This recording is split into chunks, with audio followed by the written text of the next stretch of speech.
সুনামগঞ্জের এক ছোট্ট গ্রাম ছিল চন্দ্রপুর। গ্রামটা দিনে যত সুন্দর লাগত, রাত হলেই তত ভয়ঙ্কর হয়ে উঠত। বিশেষ করে গ্রামের দক্ষিণ পাশে দাঁড়িয়ে থাকা সেই বিশাল পুরনো তেঁতুল গাছ। লোকজন বলতো ওই গাছের নিচে রাত 12টার পর গেলে কেউ আর স্বাভাবিকভাবে ফিরে আসে না, কারণ সেখানে থাকত কালো ডাইনি মর্জানা। ডাইনিটা নাকি মানুষের রক্ত খেত না, সে মানুষের আত্মা বন্দি করত, আর পূর্ণিমার রাতে সেই আত্মা দিয়ে কালো জাদু করত।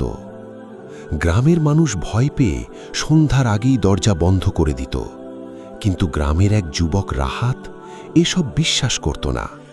রাহাত ছিল সাহসী, একটু জেদি আর খুব দয়ালু। এক রাতে সে তার বন্ধুদের সাথে বাজি ধরে তেঁতুল গাছের নিচে চলে যায়। রাত তখন ঠিক 12:24। চারপাশে ঝড়ো বাতাস। হঠাৎ গাছের ডালগুলো নিজে নিজে নড়তে শুরু করল।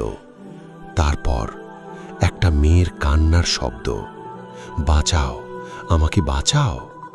রাহাত ভয় পেলেও এগিয়ে যায়। গাছের পিছনে গিয়ে সে যা দেখল, সেটা দেখে তার শরীর ঠান্ডা হয়ে গেল।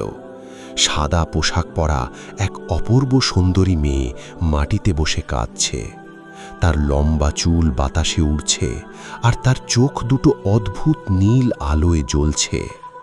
মেয়েটি ধীরে ধীরে বলল, আমি আয়েশা, আমাকে এই ডাইনি বন্দি করে রেখেছে।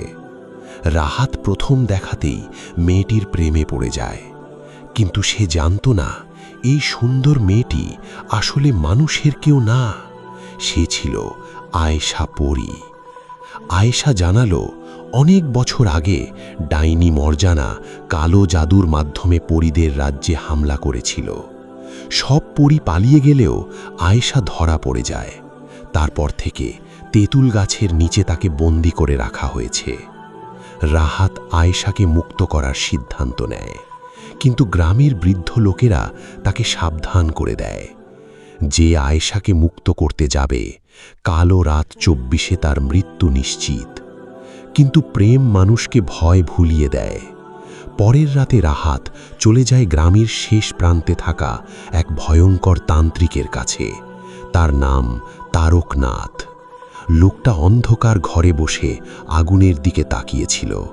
চারপাশে মানুষের খুলি আর কালো মন্ত্র লেখা দেয়াল। তারকনাথ ধীরে ধীরে বলল, আয়েশা পরীকে মুক্ত করতে চাইলে তোমাকে ডাইনির আত্মার আয়না ভাঙতে হবে। কিন্তু মনে রেখো, আয়না ভাঙার আগে যদি ডাইনি তোমার নাম ধরে ডাকে, তাহলে তোমার আত্মা চিরদিনের জন্য তার হয়ে যাবে। রাহাত ভয় পেলেও রাজি হয়ে যায়। এরপর আসে সেই ভয়ঙ্কর রাত, কালো রাত 24। আকাশে চাঁদ ছিল না, চারদিকে শুধু কালো কুয়াশা। রাহাত হাতে আগুনের মশাল নিয়ে তেঁতুল গাছের দিকে এগিয়ে যায়। হঠাৎ চারপাশ থেকে মানুষের কান্নার শব্দ আসতে থাকে। তারপর গাছের ডাল থেকে উল্টো হয়ে ঝুলে থাকা ডাইনি মর্জানা হাসতে শুরু করে, হা হা হা হা, তুই আয়েশাকে বাঁচাতে এসেছিস। তার চোখ ছিল আগুনের মতো লাল, চুল মাটিতে লেগেছিল, আর তার জিভ ধীরে ধীরে বের হচ্ছিল। রাহাত দৌড়ে কালো আয়নার দিকে যায়। ঠিক তখনই ডাইনি ভয়ঙ্কর গলায় চিৎকার করে ওঠে, রাহাত, পিছনে তাকাও।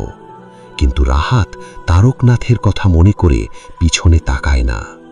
হঠাৎ আয়েশার কান্না, রাহাত, আমাকে বাঁচাও। রাহাত এক মুহূর্ত থেমে যায়, কারণ সে বুঝতে পারছিল না এটা সত্যিই আয়েশা নাকি ডাইনির ছলনা। ঠিক তখনই তার হাতের থাকা তাবিজ জ্বলে ওঠে। সে বুঝে যায় এটা ডাইনির ফাঁদ। এক লাথিতে সে কালো আয়নাটা ভেঙে ফেলে, আর সাথে সাথে পুরো আকাশ কেঁপে ওঠে। ডাইনি মর্জানা ভয়ঙ্কর চিৎকার দিতে থাকে, না! চারপাশে আগুন জ্বলে ওঠে। তেঁতুল গাছটা ধীরে ধীরে ভেঙে পড়তে থাকে, আর সেই আগুনের মাঝখান থেকে বেরিয়ে আসে আয়েশা পরী।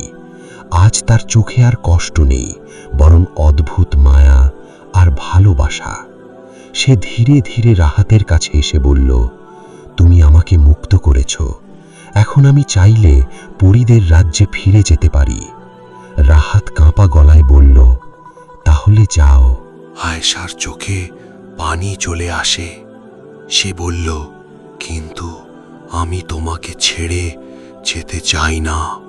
হঠাৎ চারপাশে হাজারো জোনাকি জ্বলে ওঠে, আকাশে নীল আলো ছড়িয়ে পড়ে। আয়েশা ধীরে ধীরে রাহাতের হাত ধরে, আর সেই মুহূর্তে তারকনাথ দূরে দাঁড়িয়ে রহস্যময়ী হাসি দেয়, কারণ সে জানত একজন মানুষ আর একজন পরীর প্রেম কখনো সহজ হয় না। আর ঠিক তখনই আকাশ থেকে ভেসে আসে এক ভয়ঙ্কর কণ্ঠস্বর, ডাইনি মরেনি, সে আবার ফিরে আসবে। এরপর কি হয়েছিল? আয়েশা পরী কি সত্যি মানুষের পৃথিবীতে থাকতে পেরেছিল, নাকি আবার শুরু হয়েছিল নতুন অন্ধকার? সেটা জানতে অপেক্ষা করুন আয়েশা পরীর ২৯তম গল্পের জন্য।